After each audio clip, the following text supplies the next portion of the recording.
je reprends sur la deuxième partie de notre conférence ce soir, à savoir les agents économiques et le circuit économique.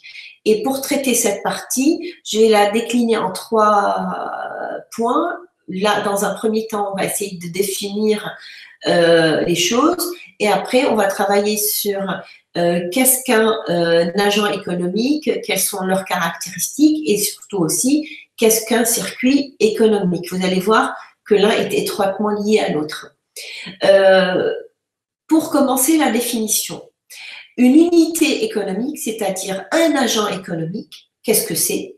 Parce qu'on l'appelle unité économique ou agent économique, est une cellule qui va comprendre un individu ou un groupe d'individus, d'accord, qui vont participer à l'une des grandes fonctions économiques. Quelles sont les grandes fonctions économiques? On va les citer, c'est la production, c'est la répartition et c'est la consommation. On l'a traité dans la première partie, mais je préfère le redire. Et une économie donnée va comprendre plusieurs unités économiques, c'est-à-dire plusieurs agents économiques qui vont être distincts, à savoir les plus courants, c'est-à-dire reconnus aussi par une multitude de courants économiques, sont les ménages, les entreprises, les administrations, les entreprises de finance, etc., etc. Leur décision va déterminer le résultat de l'activité économique au niveau d'un pays, c'est-à-dire revenu national, dépenses nationales, et selon surtout ces richesses, on va définir les budgets d'État. Par exemple, en France, tous les ans, on va voter le fameux projet de loi des finances, et le projet de loi des finances va établir quelles sont les enveloppes budgétaires qu'on va allouer à la défense, qu'on va allouer à l'action sociale, qu'on va allouer à l'éducation nationale. En France, on est très attaché à l'éducation nationale, à l'éducation en général et voire la formation, etc., etc. Et en plus, en France, on a une particularité, c'est que tous les ans, parce que ça aussi, il faut le comprendre, et c'est très important de le savoir, tous les ans, notre Parlement vote ce qu'on va appeler le projet de loi de financement de la sécurité sociale. Ce sont les mesures et les actions qui vont créer ou construire ce qu'on va appeler la protection sociale. Et la protection sociale repose sur des budgets économiques. Pardon. Alors, voyez dans quel sens on parle de revenu national et surtout de dépenses nationales. Pardonnez-moi. Au sein de l'économie d'un pays, dans ce sens-là, on va distinguer les différents agents. Et aujourd'hui, on va distinguer plusieurs agents, à savoir, le premier, ce sont, on a dit, les ménages, les deuxièmes, les entreprises. On a aussi l'administration et les institutions financières. Et pour beaucoup d'économistes, ils vont créer un cinquième agent économique qui n'est pas vraiment un, parce qu'il n'est pas lié au pays même, et qu'on va appeler le reste du monde. D'accord? Je répète, les agents économiques, c'est-à-dire les unités économiques, sont les ménages, les entreprises, les administrations et les institutions financières. Les ménages,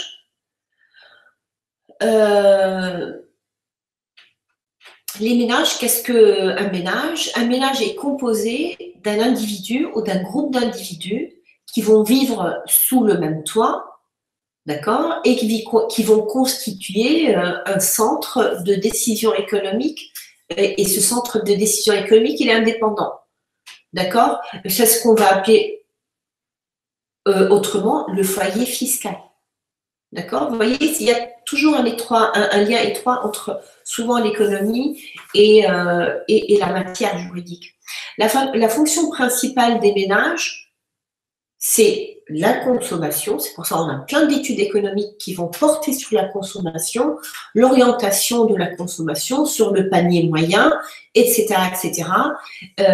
Et c'est la consommation finale de biens et de services. Et là, je vois que vous avez noté, oui, je pense que l'eau est un bien libre parce qu'elle a existé naturellement avant les nouvelles technologies. Oui, tout à fait. Et je suis d'accord. Et vous allez confirmer ce que je viens de dire. Oui, tout à fait, on est d'accord. Alors, le ménage, voilà, leur principale fonction, c'est la consommation des biens ou de services. La consommation, c'est quoi? Qu'est-ce qu'on entend par consommation? La consommation va désigner la destruction des biens ou de services par l'usage. D'accord? Dans ce sens-là, elle est dite finale lorsqu'elle est effectuée directement par les ménages pour satisfaire leurs propres besoins. C'est-à-dire, j'ai des ressources, je vais acheter les biens dont j'ai besoin. Et c'est ce qu'on va appeler la consommation finale. On va remarquer la chose suivante, on va parler aussi de consommation intermédiaire. D'accord? Qu'est-ce qu'une consommation intermédiaire? Elle va désigner cette consommation, les biens et les services utilisés par les entreprises pour produire d'autres biens et des services. D'accord?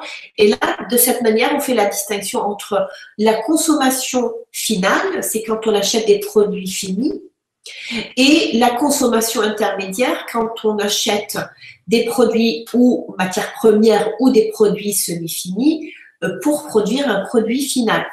Exemple, si je prends l'exemple de l'industrie de l'automobile, si vous regardez les différentes sociétés de construction automobile, ils vont utiliser ou de matières premières ou des biens semi-finis, d'accord, qui vont être produites par d'autres sociétés satellitaires et après la société de l'entreprise de production automobile va mettre en place tous ces produits semi-finis sur une chaîne de montage pour produire le produit fini qui est la fameuse voiture qui va être mise à la vente pour qu'elle soit achetée en tant que consommation finale par les consommateurs, c'est-à-dire les ménages. Est-ce que c'est clair? Et ça, c'est important de le savoir et surtout de vraiment faire cette distinction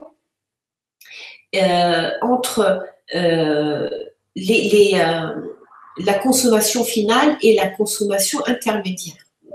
Afin de réaliser justement cette consommation, les ménages vont disposer de revenus. Et dans ce cadre-là, il faut aussi distinguer deux niveaux de revenus. Le premier niveau, on va l'appeler le niveau primaire, des revenus primaires, et le deuxième niveau de revenus, on va l'appeler les revenus de transfert. Alors, allons-y voir. On va essayer de définir qu'est-ce qu'un revenu primaire et quels sont les revenus de transfert. Les revenus primaires sont les revenus du travail. Je travaille, je suis salarié, mes revenus salariés sont mes revenus primaires. Les revenus du capital, d'accord? Quand j'investis dans des actions, quand j'investis dans des entreprises et je récolte des intérêts ou des dividendes, sont toujours classés comme étant des revenus primaires. Les revenus mixtes, c'est-à-dire quoi? C'est-à-dire, ce sont des revenus qui sont issus à la fois du travail et du capital reçu par les entrepreneurs. Par exemple, un agriculteur qui va exploiter, il va percevoir un revenu parce qu'il travaille ses terres, etc. Mais aussi, il possède un capital, la ferme, etc. Du coup, là, il a des revenus mixtes, mais qui restent considérés toujours comme des revenus primaires. Là, j'ai une question. Est un bien consommables, durable ou non durable? Un stylo, c'est bien sûr, il est durable parce qu'il ne disparaît pas directement à sa consommation, il va durer dans le temps, même si à la fin, il va devenir obsolète parce qu'il n'y a plus d'encre. Exemple, les stylos rechargeables, vous pouvez imaginer que c'est des biens durables, c'est-à-dire consommables, non consommables, c'est-à-dire ils ne vont pas disparaître. Par contre, une pomme, un sandwich et ça, c'est des biens consommables. Voilà la distinction. Les revenus de transfert. qu'est-ce que c'est? Maintenant qu'on a défini ensemble les revenus primaires, les revenus de transfert sont des revenus qui sont versés par l'État au sens large aux ménages afin qu'ils fassent face à certains aléas de la vie, c'est-à-dire les risques, entre autres les risques sociaux. Qu'est-ce qu'on appelle risque social? C'est tout événement qui va venir, qui va nous faire plutôt augmenter d'une manière assez rapide nos dépenses, ou qui va nous faire perdre d'une manière très rapide nos revenus, tels que le chômage, l'invalidité, la maladie, la vieillesse, et c'est dans ce sens-là qu'on a les allocations chômage, les allocations familiales, les allocations vieillesse, la prise en charge des indemnités journalières de la sécurité sociale pour des arrêts maladie, l'hospitalisation, bien évidemment, sans qu'ils aient bien sûr à produire quelque chose en contrepartie. Et c'est ce qu'on va appeler les revenus de transfert par rapport aux plutôt revenus primaires. Ça, c'est au niveau du premier agent économique, qui était le ménage, ou plutôt les ménages. Qu'en est-il des entreprises? Les entreprises, c'est aussi une deuxième unité économique, c'est-à-dire un agent économique très important. Bien sûr, les entreprises ont pour fonction économique principale la production des biens et des services marchands. Pourquoi marchands? Parce que ils vont les vendre sur un marché, ils ont une valeur marchande, c'est-à-dire une valeur pécuniaire. D'accord? Une entreprise ne va pas distribuer gratuitement les produits qu'elle va produire ou les services qu'elle va produire. Sinon, elle ne peut pas faire des bénéfices. Et là, c'est le contraire à la définition même du terme entreprise. Une entreprise, c'est un groupement de personnes, c'est une organisation qui a une forme juridique, mais qui a une finalité de produire des biens ou des services afin de les positionner sur un marché et surtout ayant comme finalité de dégager des profits. D'accord? Alors, il est clair qu'une entreprise, elle va produire des biens et des services marchands. La production marchande va désigner le fait de vendre, bien sûr, ses biens sur un marché et afin de gagner un bénéfice, c'est-à-dire un profit. Et ça, c'est la définition même de l'économie. Il existe aussi des entreprises privées, mais aussi, il faut les distinguer avec des entreprises publiques. Par exemple, la société de l'industrie pharmaceutique Sanofi Santé Labo, c'est une société privée. Le groupe La Poste, c'est une SA, c'est-à-dire société anonyme, mais publique, dont les fonds sont publics. Les ressources des entreprises proviennent de la vente de leur production. Qu'il s'agisse d'un bien ou d'un service, alors on parle là de chiffre d'affaires. Elles ont besoin de dégager d'un chiffre d'affaires, mais bien sûr de s'organiser et de bien gérer les ressources pour qu'elles puissent dégager des bénéfices. Chiffre d'affaires, c'est quoi? C'est le montant des ventes globales. Il va se calculer en multipliant les quantités de produits vendus par le prix moyen des produits qui ont été vendus. Et là, on va dégager le chiffre d'affaires. Ça, c'est au niveau de l'agent économique qu'on a appelé ensemble les entreprises. Qu'en est-il des administrations? Les administrations vont fournir la production non marchande. Pourquoi on l'appelle non marchande? Parce qu'elle n'a pas une valeur pécuniaire. C'est une production non marchande qui va être fournie par les administrations et d'une manière bien évidemment gratuite. Par exemple, la distribution du courrier, comment ça s'appelle,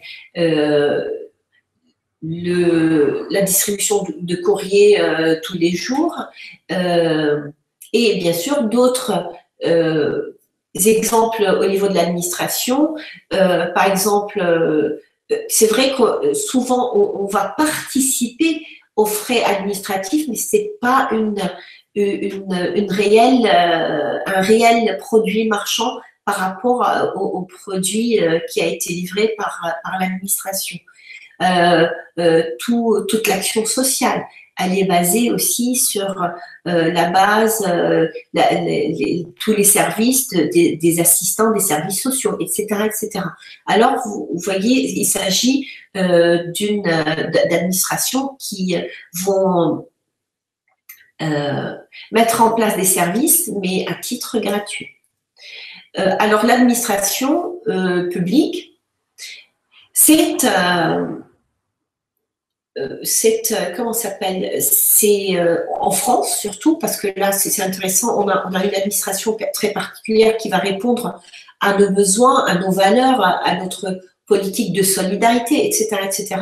L'administration publique au sens large, sachant que l'administration publique en France, elle est divisée en 3 grandes catégories. L'administration centrale, ce qu'on appelle gouvernement, parlement, ministère, préfecture, etc. On a aussi la fonction publique qu'on appelle territoriale, c'est-à-dire les collectivités territoriales, comme les communes, les départements et les régions. Et on a aussi la sécurité sociale pour la santé, la vieillesse. Et on a toute l'administration hospitalière en France, c'est-à-dire qui tourne ce qu'on va appeler la fonction publique hospitalière. Et bien sûr, à ne pas oublier toutes les institutions qui n'ont pas un but lucratif, d'accord, comme les associations, et croyez-moi, on a beaucoup d'associations en France. Je crois même qu'on détient le record du monde. En France, alors bien sûr, c'est pas un chiffre près, je vous prie de m'excuser par avance, mais on a autour de 3 millions d'associations. Alors, on a beaucoup de personnes qui s'investissent d'une manière gratuite parce que la vie associative est liée au volontariat. D'accord, et dans ce sens-là, ce sont des institutions ou d'organismes qui n'ont pas un but qui est lucratif, c'est-à-dire en faisant des bénéfices. Ils n'ont pas pour but de faire des bénéfices et surtout de partager ces bénéfices sous forme de dividendes comme une entreprise le fait. Voilà la différence majeure. Et bien sûr, les administrations publiques effectuent là, ils ont ce rôle aussi principal, comme le rôle principal des entreprises, c'est de produire des biens et des services. Le rôle principal des ménages, c'est de consommer, on l'a vu ensemble. Et le rôle principal de l'administration, c'est de redistribuer les richesses. Du coup, la redistribution va correspondre à des corrections, à une plutôt correction des inégalités de revenus primaires effectuées par l'État, au sens bien sûr le plus large du terme, par le biais des prélèvements obligatoires, d'accord, d'une part, et des revenus de transfert d'autre part. Voilà ce que je peux vous dire au niveau du rôle majeur de l'administration. Pour financer la production non marchande et la redistribution, qu'est-ce qu'elle fait l'administration, ou plutôt les administrations pour être plus juste, ils ont pour ressources les prélèvements obligatoires. C'est quoi un prélèvement obligatoire? C'est l'ensemble des impôts directs et indirects, y compris par les cotisations sociales prélevées par l'État et sur les revenus des agents économiques. Par exemple, comme les impôts directs comme les impôts sur les revenus, et les impôts indirects, c'est comme la TVA, la taxe variable sur la taxe sur la valeur ajoutée. D'accord? Et dans ce sens-là, ce sont des impôts qui sont récoltés d'une manière indirecte, mais ce sont des impôts. Qu'en est-il du quatrième agent économique, à savoir les institutions financières? Là, il s'agit, par exemple, de banques commerciales, mais aussi de la Banque européenne, centrale européenne. Elle est considérée comme agent ou institution financière. Elles vont collecter l'épargne des agents économiques et en même temps, elles vont accorder des prêts.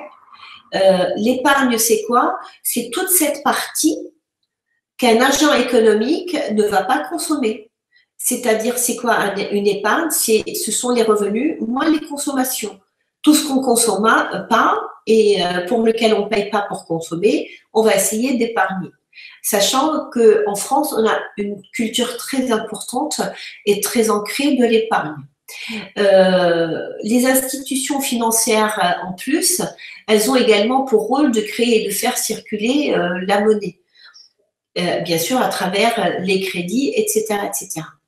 Et les grandes fonctions économiques, juste à rappeler au niveau des agents économiques, c'est ce que j'ai dit dans l'introduction générale, c'est la production, c'est la répartition des revenus, c'est la consommation et c'est l'investissement. Ce sont les grandes fonctions économiques des agents économiques.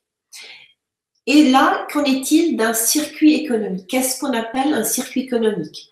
Le circuit économique retrace dans un espace économique donné l'ensemble des flux réels, c'est-à-dire production, consommation, etc., mais aussi les flux monétaires qui existent entre les différents agents économiques. Il s'agit, dans un schéma simplifié, il va comprendre les ménages, le marché du travail et le marché des biens et des services. Ainsi, par exemple, les ménages vont vendre leur force de travail. Là, on va parler d'un flux de services. Je mets à la disposition d'une entreprise mes compétences et savoir-faire sur un marché de travail et bien sûr, ils reçoivent dans ce sens-là en contrepartie des salaires. Les salaires sont appréciés comme appartenant au flux monétaire. Bien sûr, ils vont épargner et de ce fait, prêtent aux institutions de crédit qui ont, elles vont s'occuper et elles vont être sur le flux financier, d'accord?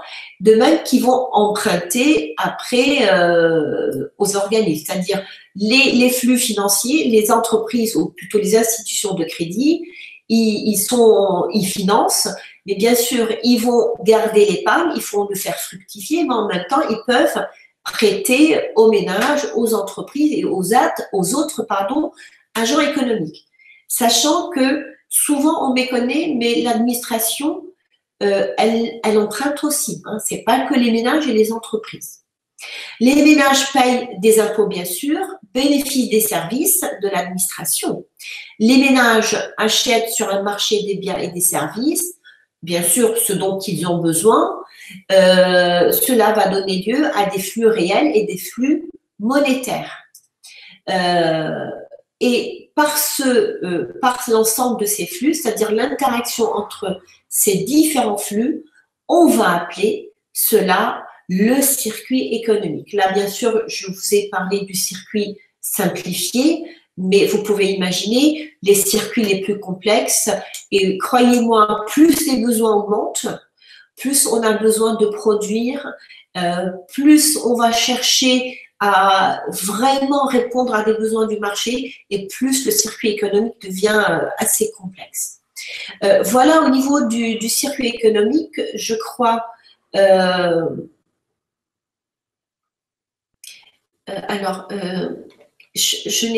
crois qu'il y a une question. Les 3 catégories de public, fonction publique. Pour les catégories de l'administration publique, les 3 grandes classifications, pour être plus juste, dans l'explication de l'administration publique, en France, bien sûr, c'est très spécifique à la France, chaque pays a ses propres spécificités. Nous, notre administration publique est divisée en 3 grands niveaux. Ce qu'on appelle le niveau de l'État, d'accord, c'est-à-dire ce qu'on appelle la fonction publique d'État. Et la deuxième, c'est l'administration des collectivités territoriales, on l'appelle la fonction publique territoriale. Là, on va trouver dedans les communes, les départements et les régions. Et la 3e fonction publique en France, c'est la fonction publique hospitalière, c'est-à-dire tout le système de santé autour de l'hôpital, d'hospitalisation, la prise en charge de la santé, etc., etc. Ce sont les 3 grandes catégories de l'administration publique française. D'accord ? Se rajoutent à ça des associations qui ne font pas partie, d'accord, de l'administration publique, à ne pas confondre. Ce sont des unités ou des agents économiques qui n'ont pas pour but de produire des biens ou de services qui ont un but lucratif, c'est-à-dire marchand. D'accord? Et dans ce sens-là, on parle des associations.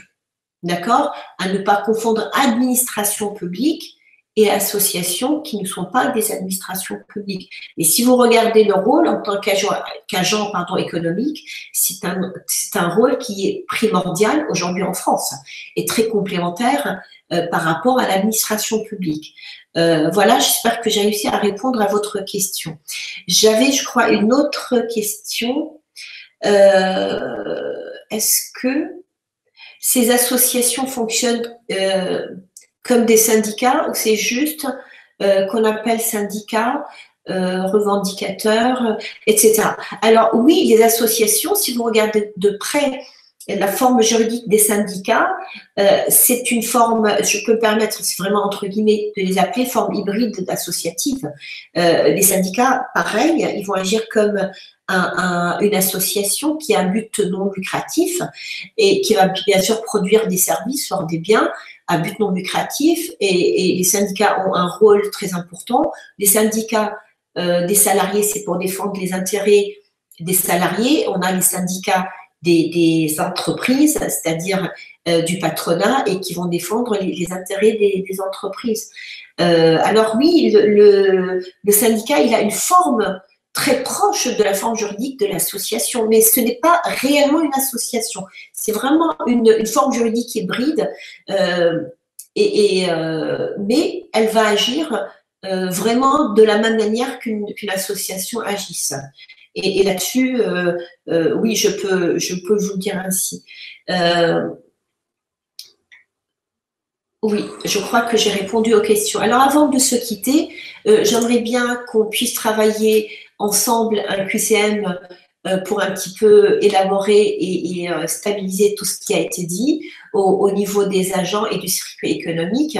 Je vous présente le QCM une minute et je reprends la main pour essayer de répondre avec vous et vérifier vos réponses.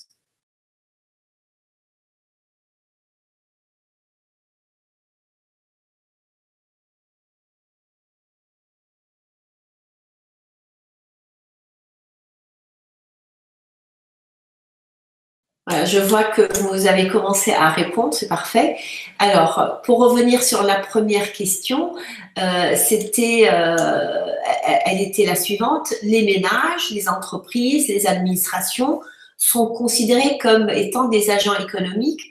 Oui, vous avez raison, et c'est vrai, on les appelle les unités aussi économiques. Hein. L'une ou l'autre appellation veut dire la même chose. Une société anonyme, ce qu'on appelle SA, est considéré comme étant une entreprise, c'est-à-dire un agent économique entreprise. Oui, c'est vrai, et vous avez raison. Une mairie est considérée comme une entreprise. Non, une mairie, c'est une commune, d'accord? C'est l'administration qui relève de la commune et elle est plutôt considérée comme étant une administration. Un célibataire est considéré comme un ménage. Oui, un célibataire, même s'il vit seul, est considéré, on l'appelle l'unité économique ménage. Un hôpital est considéré comme une administration. Oui, c'est tout à fait un hôpital est une administration publique qui relève de la fonction publique hospitalière en France. Et bien sûr, pour finir, ou avant de finir, une banque est considérée comme une administration. Pas du tout, hein, c'est considéré comme agent économique, mais d'une unité économique financière, mais pas du tout comme une administration. Et pour finir, le flux monétaire est appelé aussi flux financier. On a vu qu'il faut distinguer le flux monétaire du flux financier, et dans ce sens-là, la réponse c'est faux, hein, ce n'est pas pareil. Et on l'a évoqué ensemble dans ma présentation ce soir. Voilà, ma conférence avec vous ce soir prend fin. Je vous remercie tous d'être connectés. Je vous remercie aussi pour vos questions et je vous souhaite une excellente soirée. À très bientôt. Au revoir.